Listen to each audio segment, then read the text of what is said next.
신명기 1장 19절에서 32절 말씀 함께 읽겠습니다. 우리 하나님 여호와께서 우리에게 명하신 대로 우리가 호렙산에서 발행하여 너희의 본 바 크고 두려운 광야를 지나 아모리 족속의 산지길로 가데스 바네아에 이른 때에 내가 너희에게 이르기를 우리 하나님 여호와께서 우리에게 주신 아모리 족속의 산지에 너희가 이르렀나니 너희 하나님 여호와께서 이 땅을 너희 앞에 두셨은즉 너희 열조의 하나님 여호와께서 너희에게 이르신 대로 올라가서 얻으라.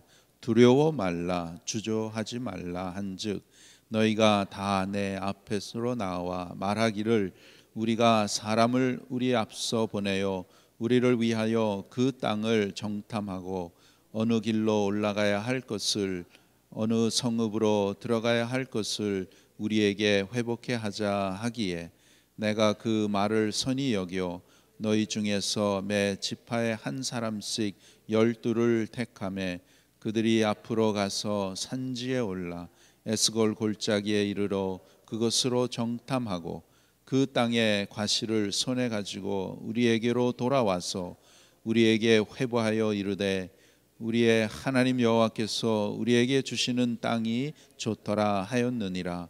그러나 너희가 올라가기를 즐겨 아니하고 너희 하나님 여호와의 명을 거역하여 장막 중에서 원망하여 이르기를 여호와께서 우리를 미워하시는 고로 아모리 족속의 손에 붙여 멸하시려고 우리를 애굽 땅에서 인도하여 내셨도다. 우리가 어디로 갈고 우리의 형제들이 우리로 낙심케 하여 말하기를 그 백성은 우리보다 장대하며 그 성읍은 크고 성곽은 하늘에 닿았으며 우리가 또 거기서 아낙 자손을 보았노라 하는도다 하기로 내가 너희에게 말하기를 그들을 무서워 말라 두려워하지 말라. 너희 앞서 행하시는 너희 하나님 여호와께서 애굽에서 너희를 위하여 너희 목전에서 모든 일을 행하신 것 같이 이제도 너희를 위하여 싸우실 것이며 광야에서도 너희가 당하였거니와 사람이 자기 아들을 아름같이 너희 하나님 여호와께서 너희의 행로 중에 너희를 안으사 이곳까지 이르게 하셨느니라 하나 이 일에 너희가 너희 하나님 여호와를 믿지 아니하였도다. 아멘. 오늘부터 신명기를 통해서 하나님의 귀한 은혜를 받기를 원합니다. 이 신명기 영어로는 Deuteronomy, Second Law 이렇게 두 번째 율법이라는 이러한 뜻입니다. 이것은 이스라엘 백성이 이제 약속의 땅에 들어가기 직전에 이제 모압 평지에서 모세가 유언적으로 선포한 세 편의 설교로 이어져 있는데 이것은 그냥 단순한 설교가 아니라 언약의 말씀입니다. 곧 하나님께서 애굽에서 출애굽한 1세대가 다 죽은 후 이제 새로운 신세대 곧 가나안 입성 2세대에게 언약을 갱신하고 체결하시는 귀한 말씀입니다. 이것은 또한 모세의 마지막 사명인데 이제 신세대가 그 땅에 들어가서 어떻게 살 것인지에 대한 하나님의 말씀을 전하며 신세대는 그 말씀대로 살겠다는 언약을 체결하는 말씀 중심의 메시지라는 것입니다. 이제 2절 3절에 보시면 여기에 보시면 호렙산에서 세일 산을 지나 가데스 바네아에까지 10하룻길이었더라. 제40년 11월 그달 초일일에 모세가 이스라엘 자손에게 여호와께서 그들을 위하여 자기에게 주신 명령을 다 고하였으니 이렇게 이제 하나님께서 이스라엘 백성들을 애굽에서 구원하시고 가나안 땅으로 인도하셔서 그곳에 정착하게 하십니다. 이제 그 여정을 보면 애굽에서 시내산까지 가는데 2달 걸렸고 시내산에서 십계명을 받아 율법을 받은 후에 그들이 셋째 달에 출발해 11일 만에 가데스 바네아에 도착했습니다.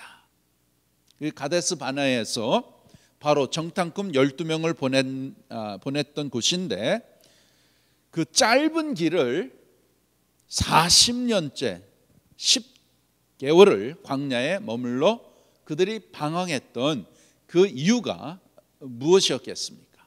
무엇이었습니까? 이 40년 동안 광야에 있는 동안에 애굽에서 나온 사람 1세대들은 다 죽고 광야에서 20세 미만과 새로 태어난 2세 사람들에게 이제 가나안 땅이 준비된 것입니다. 애굽에서 나온 사람들 중에 가나안 땅에 들어갈 사람은 2명밖에 없었죠. 누구죠? 갈렙과 여호수아입니다. 모세도 들어가지 못하고 하나님의 부르심을 받아서 하나님께로 올라가죠. 그래서 이 신명기에는 아주 중요한 부분을 기록하고 있습니다. 이렇게 넉넉히 잡아서 3개월이면 갈 수 있는 길을 40년 동안 방황하고 아직도 거기에 머물러 있는 데는 이유가 있다는 것입니다. 그것을 하나님께서 2세들에게 모세를 통해서 말씀하시는 것입니다. 이렇게 과거를 돌이켜 보면서 우리가 문제를 만났을 때에 어떻게 해야 하는 되는가를 우리를 인도하시는 이는 동일하신 하나님이시잖아요. 그 하나님 앞에서 우리가 어떻게 살아야 되는가, 그것을 가르쳐 주시는 것입니다. 그래서 우리가 신명기를 읽고 배워야 하는 이유는 뭐냐? 우리도 그들과 이스라엘 민족과 똑같이 동일하신 그 하나님께서 우리를 인도하시는 것을 알고 그 인도하시는 하나님 앞에서 우리가 어떻게 살아야 되는지 그것을 확실하게 가르쳐 주시는 것입니다. 여러분, 우리가 신앙생활을 하면 할수록 우리는 인격적으로 하나님을 만나고 하나님을 신뢰해야 되는 것입니다. 하나님의 마음을 읽을 줄 알고 내 마음을 하나님께 바치고 하나님을 경외하는 마음이 깊어져야 되는 것입니다. 이렇게 하나님과의 관계가 깊어질수록 하나님을 사랑하는 마음이 잘 형성된다는 것입니다. 여러분, 믿음이 성숙하게 되면 우리는 하나님께서 기뻐하시는 삶을 추구하게 되어 있습니다. 추구하게 되어 있어요. 왜?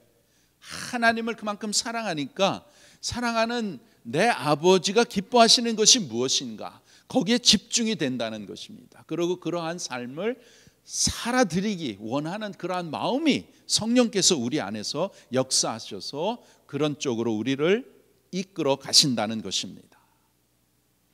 그래서 우리가 믿음이 성숙하게 되면 우리가 말할 때나 무슨 일을 할 때나 우선적으로 하나님을 생각하게 되는 거예요. 이것이 하나님이 기뻐하실까? 아니면 이것이 참 하나님 앞에 무례하고 하나님이 기뻐하시지 않는 것인가? 이렇게 하나님을 우선 생각하게 되고 하나님을 믿는 믿음이 깊어지고 그로 인해서 하나님에 대한 사랑이 더 커진다는 것입니다.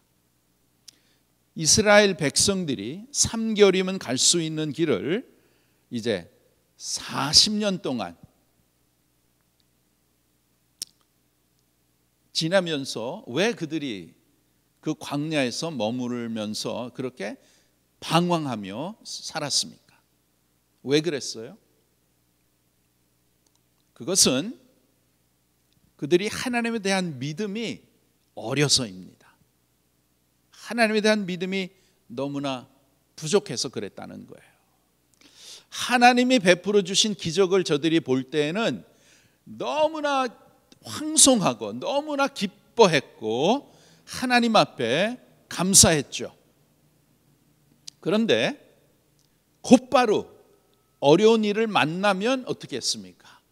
그 능하신 하나님, 기적의 하나님을 저들이 생각하고 하나님 앞에 맡기고 하나님을 의지했습니까? 아니라는 거예요. 아니라는 거예요. 어려운 일을 만나면 다시 하나님을 불신하고 원망하고 육신의 생각을, 자기의 생각을 믿었다는 거예요. 그것이 여러분 40년 동안 광야 생활을 한 이유라는 것입니다. 그런데 여러분, 그때 이스라엘 백성들의 생각이나 오늘날 우리들의 생각이나 똑같습니다. 똑같다는 거예요. 우리가 하나님 앞에 살면서도 하나님을 믿지 못하게 하는 육신의 생각과 삶의 다양한 문제로 인해서 인간은 예나 지금이나 방황하면서 살아간다는 것입니다. 소위 예수님을 믿고 교회 생활을 잘하고 내가 크리스천하고 하는 믿음 생활을 하는 많은 사람 가운데서도 그러한 똑같은 반복되는 삶을 산다는 것입니다. 여러분, 우리가 당하는 몇 가지 안 되는 똑같은 문제들이 수십 년 반복되고 또 반복되는 그러한 삶 가운데 그러한 문제를 능히 우리가 극복하고 정말 전능하신 하나님, 나를 지극히 사랑하시는 하나님, 나를 돌보시는 하나님 앞에 모든 것을 맡기고 가야 되는데 우리는 하나님을 바라보기보다는 내 육신을 바라보고 이 육신의 생각에 사로잡혀서 하나님 따라가는 것보다, 성령님을 의지하는 것보다 내 자신을 믿고 내 생각을 믿고 내 경험을 믿고 그런 삶을 산다는 것입니다. 안타깝죠. 여러분, 우리는 이제 남은 인생길을 우리가 살아가면서 내 육신의 생각을 믿을 것이 아니고 재빨리 하나님의 말씀을 생각하고 하나님이 같이 하심을 믿고 하나님 쪽으로 향해야 될 줄 믿습니다. 그것이 여러분 믿음 생활이에요. 그렇지 않으면 우리들도 주님을 믿는다고 하고 신앙생활을 한다고 하지만 우리들도 방황하며 광야생활을 할 수밖에 없다는 것이에요.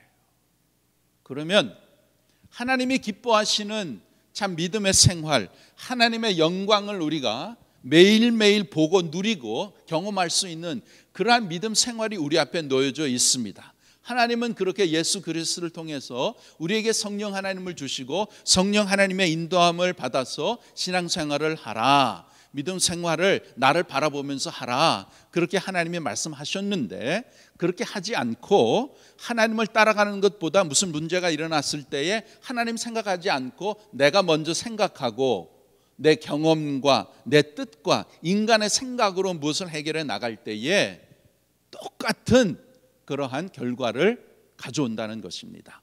방황한다는 거예요. 방황한다는 거예요. 그러면 지름길로 하나님이 기뻐하시고 또 우리에게 형통한 길로 갈 수 있는데 그것은 저버리고 이제 내 마음대로 내 뜻대로 가니까 40년 또 방황한다는 것입니다. 그러면 앞으로 저와 여러분의 믿음 생활 2019년 하나님께서 주시고 언제 하나님이 저와 여러분을 부르실지 모르지만 그때까지 우리가 어떻게 믿음 생활을 해야겠습니까? 그것은 우리의 선택에 달려있는 거예요. 그것이 내 삶의 방향이요, 우리 가정의 방향이요, 우리 교회의 방향이라는 것입니다. 하나님을 의지하고 하나님이 기뻐하시고 하나님이 원하시는 말씀에 하나님이 기록하신 이 뜻대로 우리가 따라서 살아갈 것인가, 아니면 그동안 해왔던 대로 인간의 생각으로 우리의 경험으로 그렇게 나갈 것인가. 그래서 이 신명기를 통해서 남은 인생을 다시 살게 된다면 어떻게 살 것인가, 그것을 우리가 신명기를 통해서 깨닫게 하나님께서 해주시는 것입니다. 믿음 생활에는 지름길이 있습니다. 평통한 길이 있습니다. 아니면 40년 방황하면서 힘들고 어렵고 좋을 때도 있지만 하나님의 기적을 만날 수도 있고 하나님의 역사하심을 볼 수도 있지만 그것은 참 적은 것이고, 그냥 내 생각대로 내 뜻대로 이렇게 방황하게 살면 40년 동안 이스라엘 백성이 방황하고 헤맸듯이 저와 여러분 똑같이 그러한 되풀이하는 신앙생활을 살 수 있다는 것입니다. 그 선택은 여러분에게 있습니다. 저에게 있습니다. 어떻게 남은 생애를 살 것인지. 신앙의 지름길은 하나님의 말씀을 의존해서 하나님의 말씀을 믿음으로써 성령께서 내 마음에 역사하시는 성령께 내 삶을 온전히 맡기고 성령 충만한 가운데 성령께 순복해서 하나님의 뜻대로 사는 길이 지름길이라는 것입니다. 그 길이 하나님의 영광을 경험하고 하나님의 역사를 체험하고 하나님의 기적을 경험하는 그러한 길이라고 우리 하나님께서 가르쳐 주시는 거예요. 아니면 내 뜻대로 내 생각대로 무슨 문제를 만났을 때에 똑같이 하나님께 가지 않고 사람에게 가서 이렇게 하고 그러면 사람 뜻대로 다수대로 뭐를 한다? 여러분 굉장히 위험한 것입니다. 정탐꾼 12명을 보내가지고 그 사람들이 와서 보고를 했잖아요. 그 보고에서 다수가 10 out of 12 다수가 너무나 좋습니다. 그런데 우리는 턱도 없습니다. 우리는 거기 그 사람들은 너무나 크고 너무나 광대하고 우리는 절대로 가서 이길 수 없습니다. 그렇게 그런 악평을 퍼뜨렸잖아요. 그래가지고 남아있는 모든 민족들이 밤낮으로 통곡을 하고 하나님 원망하고 하나님께서 우리를 이 광야에 우리가 애굽에서 잘 살고 있는데 하나님께서 우리를 이 광야에 오게 하셔서 먹을 것도 없고 이러한 데서 우리를 죽이려고 우리를 이렇게 여기를 인도했다라고 해서 하나님께서 그것을 들으시고 얼마나 참 마음이 아프시고 또 그런 반면에 그래? 니네들이 그렇게 살 거야? 니네들이 그렇게 믿어? 그러면 네가 말한 대로 그렇게 내가 해주마. 그래서 1세대들은 다 죽었잖아요. 20세 이상. 갈렙과 여호수아 빼놓고. 하나님께서는 다시 한번 이 신명기를 통해서 이제 2세대 차세대가 이제 들어가야 되잖아요. 가나안 땅으로. 거기 들어가기 전에 신명기를 통해서 다시 되풀이 역사를 이렇게 다 되풀이 이렇게 하면서 말씀대로 살아라. 내가 인도하니 너희들은 육신의 생각에 거기에 휩쓸려서 따라가지 말고 나를 믿고 살아라. 내가 너를 인도한다. 내가 너를 지켜주리라. 내가 너에게 약속한 땅으로 들어가서 거기를 정복하고 거기서 풍성하게 살도록 내가 인도하리라. 니네들이 이것을 믿을 것이냐. 이렇게 다시 언약의 말씀을 체결하는 귀한 신명기의 말씀입니다. 주님께서 말씀하시기를 누구든지 나를 따르려거든 자기를 부인하고 따르라고 하셨잖아요. 자신을 부인한다는 건 뭐예요? 내 자신은 죽인다는 거예요. 내 육신의 생각은 죽이고. 왜? 항상 우리의 삶에는 육신의 생각과 영의 생각 두 가지가 항상 있다 그랬잖아요. 하나님의 말씀. 그런 가운데 예수님을 따라가는 것, 하나님을 따라가는 것이 뭐냐? 내 자신은 매일매일 내 자신을 내려놓는 것, 죽이는 거예요. 사도 바울이 내가 매일매일 죽노라. 그런가 하면 이 육신이라는 것은 이 사탄의 능력, 사탄의 영향이라는 것은 굉장한 것입니다. 절대로 저와 여러분이 우리의 힘으로, 우리의 지혜로, 우리의 능력으로 능할 수 없는 것입니다. 그래서 내 자신은 부인하고 육신의 생각은 우리가 그 생각마저 안 할 수 없는 거예요. 생각은 들어오는 것입니다. 그 생각을 다스리라 그랬죠. 다스려라. Master it, control it. 그것이 믿음 생활입니다. 내 자신은 부인하고 성령님의 인도함을 받는 것.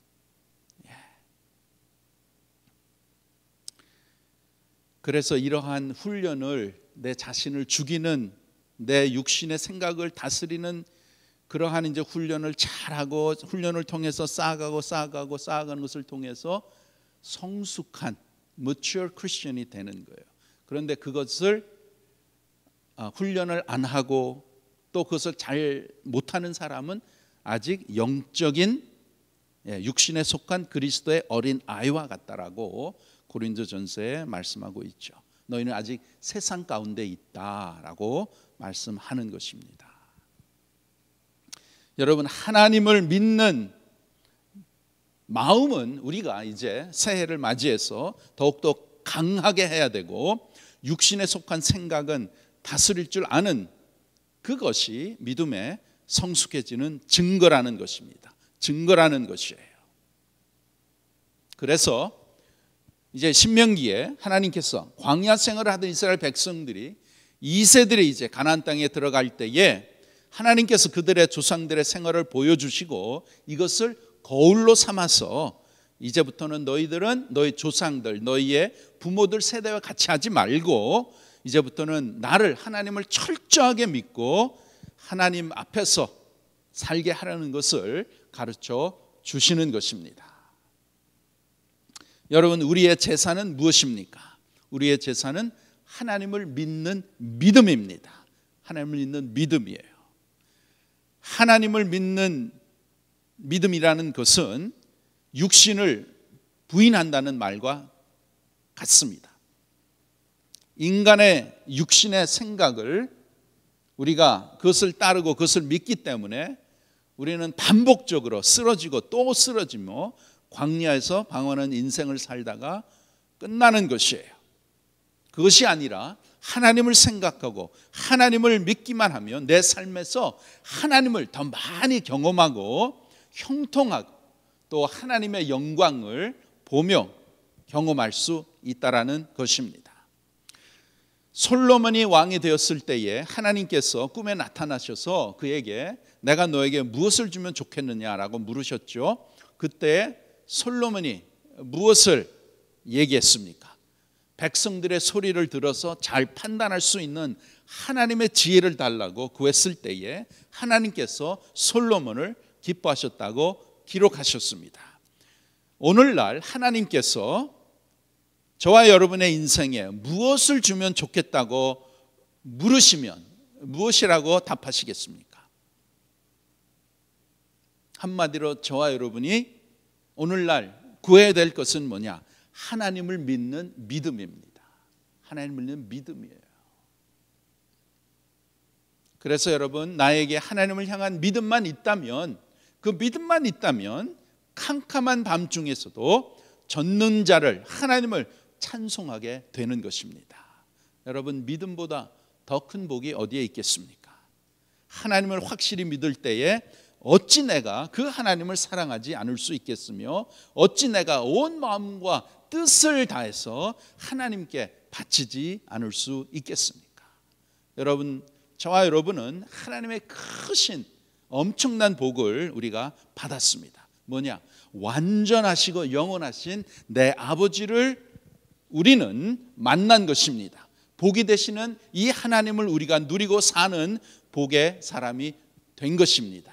그래서 2019년에는 나의 진정한 복이 되시는 이 하나님을 누리고 사는 복의 사람이 됩시다. 여러분, 이 세상에 아무리 좋은 복이라고 할지라도 그것은 다 복의 그림자예요. 그림자예요. 정말 복의 실체, 복의 진짜 복은 하나님이십니다. 그 하나님. 이 하나님을 믿는 믿음 안에서 모든 복이 다 있다라는 것입니다. 하나님보다 더 큰 복은 이 세상에 없는 것입니다. 우리들도 광야에서 방황하던 이스라엘 백성들과 똑같다고 하나님께서 말씀하십니다. 다 우리는 육신의 생각에, 이 세상의 유혹에, 사탄 마귀에 이 유혹을 받는 연약한 존재라는 것입니다.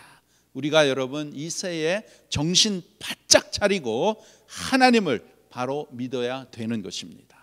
야고보서 4장 8절에 하나님을 가까이 하라. 그리하면 너희를 가까이 하시리라. 죄인들아 손을 깨끗이 하라. 두 마음을 품은 자들아 마음을 성결하게 하라. 여러분, 우리 하나님 좋으신 하나님, 우리를 끝까지 사랑하시는 하나님은 절대로 뒤로 물러가시는 분이 아니십니다.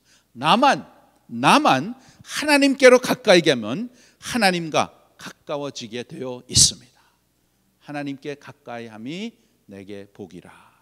더욱더 이 새해에 하나님께 더욱더 가까이 가서 우리의 믿음이 더욱더 세워지고 견고한 믿음으로 하나님 앞에 나가서 정말 하나님의 역사, 하나님의 구원의 손길, 하나님의 기적, 하나님의 형통하심, 하나님의 영광을 저와 여러분이 보고 누리며 경험하는 귀한 하나가 되시기를 주님의 이름으로 축원합니다. 기도하겠습니다. 하나님 감사합니다. 나의 영원하신 나의 아버지 하나님, 전능하시고 전지하시고 우리를 사랑하시되 영원토록 사랑하시는 나의 아버지 하나님, 그 하나님을 믿을 수 있도록 귀한 믿음 주신 것을 감사를 드립니다. 이제 아버지의 자녀로서 아버지의 은혜로, 아버지의 돌보심으로, 아버지의 사랑 안에서 살게 하심을 감사드립니다. 나를 구원하여 주시고 나의 나된 것은 오직 하나님의 은혜인 것을 늘 기억하면서 살게 하여 주시옵소서. 오늘 이 시간까지 오게 하신 아버지의 손길에 더욱더 감사하게 하시며 남은 생에 더욱더 믿음으로 하나님 아버지만 바라보며 아버지를 높이며 살게 하여 주시옵소서. 나의 부족함을 아시고 나의 연약함을 아시고 우리 가정의 우리 자녀의 부족함과 연약함을 아시는 주님, 또한 우리 교회에 필요한 것을 아시는 주님께서 모든 부족한 부분들을 채워주셔서 우리가 믿음으로 아버지 앞에 나갈 때에 아버지의 능하신 손길을 우리가 경험하게 하시고 아버지의 능력을 보게 하시고 아버지의 영광을 보게 하시고 아버지의 선하시고 온전하시고 거룩하신 뜻이 우리의 믿음을 통해서 이루어지는 것을 우리 모두가 이 한 해 동안 우리의 삶과 우리의 가정과 우리 교회에 임하시는 것을 우리가 보고 체험하고 하나님 앞에 감사하는 귀한 한 해가 되도록 은혜를 베풀어 주시옵소서. 감사하며 예수님의 이름으로 기도하옵나이다. 아멘.